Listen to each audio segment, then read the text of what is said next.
Raphaël Mombé, président de la Fédération des leaders unis des syndicats de l'éducation nationale. Entre autres, je suis inspecteur pédagogique. La nouvelle promotion, à peine sortie 2024, la génération des élites d'ailleurs.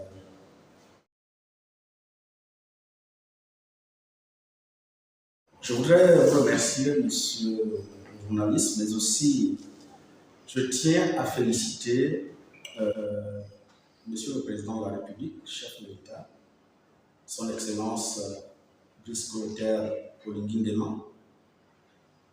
Vous savez, j'ai été très ému et très émerveillé d'ailleurs lorsque cet homme a pris le pouvoir, lorsqu'ils ont amorcé leur moment de travail en prélude.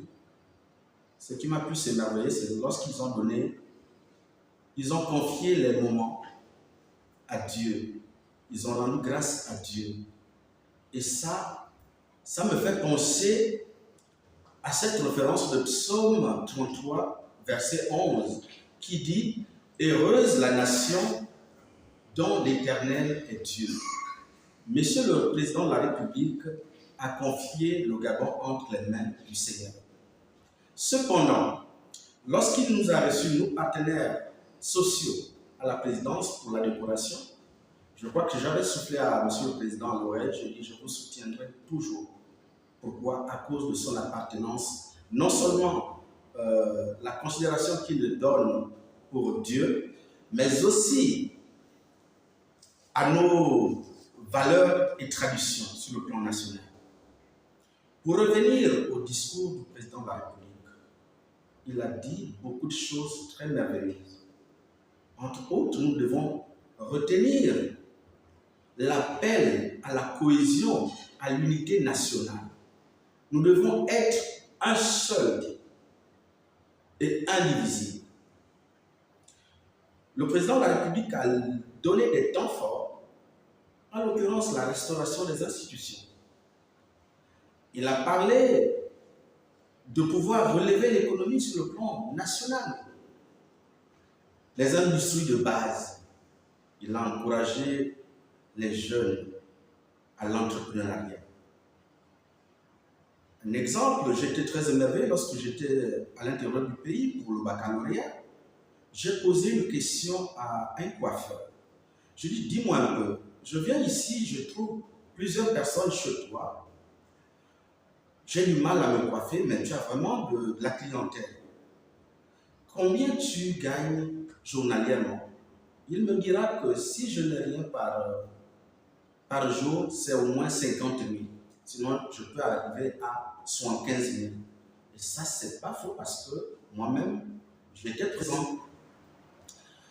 Mais voyez cet homme qui gagne 50 000 le jour, vous multipliez par 20 jours, il n'a pas moins d'1 million de francs qu'il touche.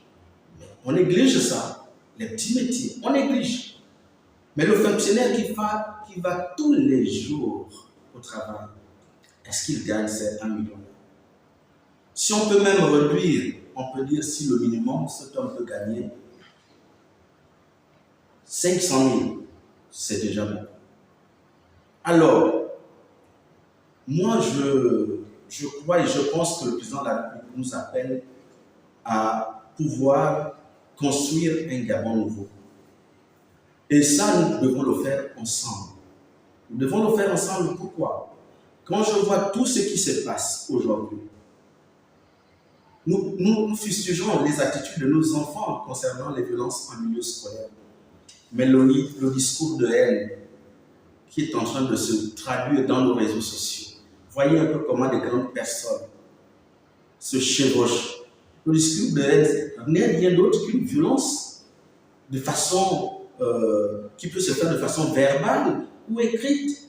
Mais nos messages dans nos réseaux sociaux, c'est des discours de haine. Mais le président nous amène à une unité nationale.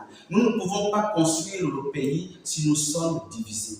Et ça, je viens féliciter le président de la République. Je ne peux pas ressasser tout ce qui a été dit. Nous avons ensemble entendu. Et moi, je viens vous encourager à pouvoir emboîter le pas et soutenir l'action du chef de l'État.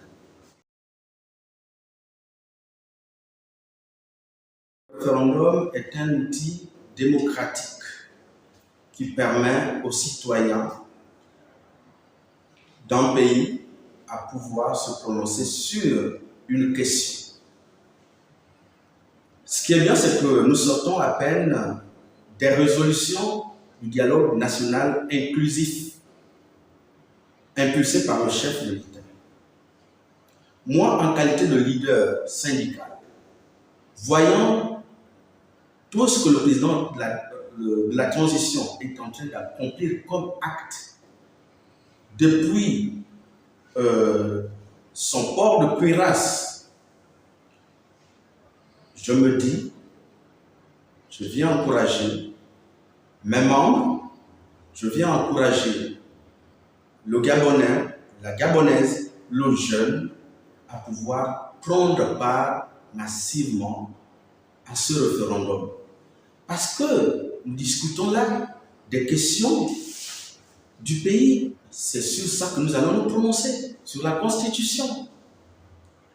Le défunt père Omar Bongo Ondimba nous disait souvent, il nous parlait de ce qui est du changement de mentalité. Aujourd'hui, nous parlons de la restauration des institutions. Mais lorsque nous définissons le développement, on définit le développement comme étant la transformation des structures, des institutions et des mentalités.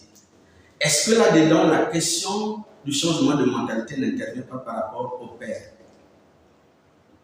Voici le sillage du CTRI sur la restauration des institutions. Le développement d'un pays passe aussi par la restauration des institutions, les structures de base. Et donc, par conséquent, j'appelle à l'opinion nationale à pouvoir adhérer à un oui, à participer massivement au référendum.